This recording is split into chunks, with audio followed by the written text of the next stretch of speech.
Ipinag-utos na ni Pangulong Rodrigo Duterte ang pagbuo ng Interagency Task Force na mamamahala sa pagtatayo ng treatment at rehabilitation centers para sa mga drug dependents sa bansa. Narito ang report ni Rosalie Coz.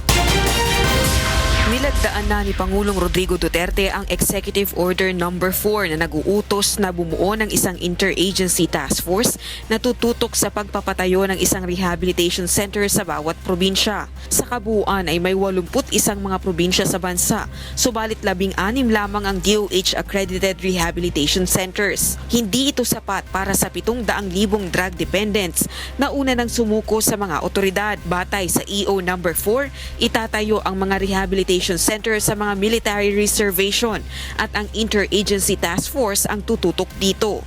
Ang task force ay binubuo ng DILG Secretary, Dangerous Drugs Board's Chairman, DSWD Secretary, DBM Secretary, Philippine Drug Enforcement Agency Director General at kinatawan mula sa Office of the President.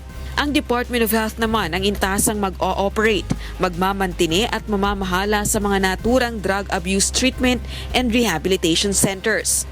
Maaari namang tumanggap ng donasyon o kahit anong uri ng tulong ang mga ahensya ng pamahalaang kabilang sa Interagency Task Force, ngunit dapat ay naaayon sa batas. Samantala, inaprubahan na rin ni Pangulong Duterte ang 25-year long-term development planning o mas kilala na Ambisyon Natin 2040 ng National Economic and Development Authority bilang batayan para sa development plan ng pamahalaan. Nakapaloob dito ang target ng pamahalaan na triplehin ang per capita income ng bansa at tapusin ang suliranin sa kahirapan sa 2040. Nakasaad din dito na magpalit-palit man ng administrasyon ay magtutuloy-tuloy ang mga pulisiya at estratehiyang pang-ekonomiya ng bansa na batay sa Ambisyon Natin 2040. Rosalie Coz, UNTV News and Rescue, Philippines.